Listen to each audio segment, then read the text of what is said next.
lho. Zam-zame tadi ombe. Senggakne. Pada malam Jumat Kliwon aku pulang lewat kuburan, bertemu seorang perempuan duduk rileks di batu nisan. Aku nyengir, dia tertawa, gigi ompong banyak gudalnya, rambut panjang botak atasnya, jari tangan kiting semua.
Boten. Ongker. Lajeng nggih. Ongger. Ongker. Ning apa sliramu tega ninggal aku kaya tanpa dosa, hatiku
jelaske gelo sak pupuh Mas. Oke, Oke. Gelo sak pupuh. Nggih. Gelo sak pupuh. Nggih, nggih. Sakniki ning apa sliramu tega tinggal-tinggal aku koyo tanpa Assalamualaikum. Dudusku lan nyuwun ngapura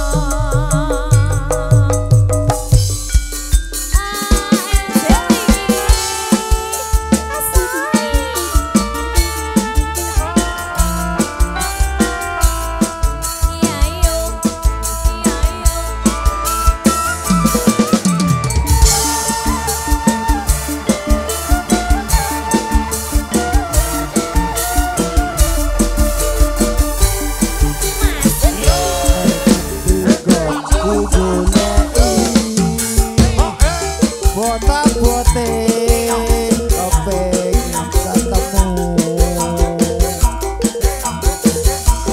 Kadang tanpa ragu Siap Don.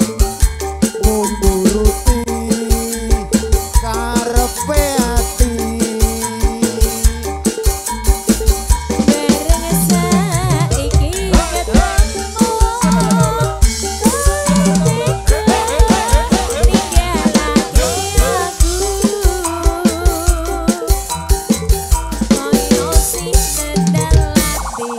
Siap Don.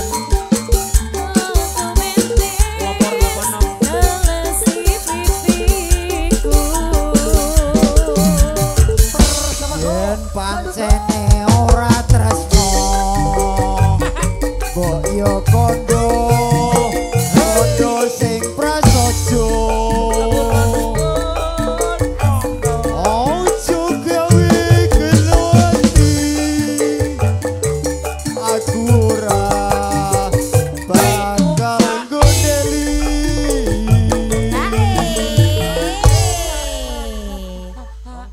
Mangga Pak. rampung jenengan lapis sisan Nggih. Dung dung. Kaya ngene lelakonku Dingin ngomong Kok dadak ketemu Ongke Kirim pancen Dewe gelo Hati sawawase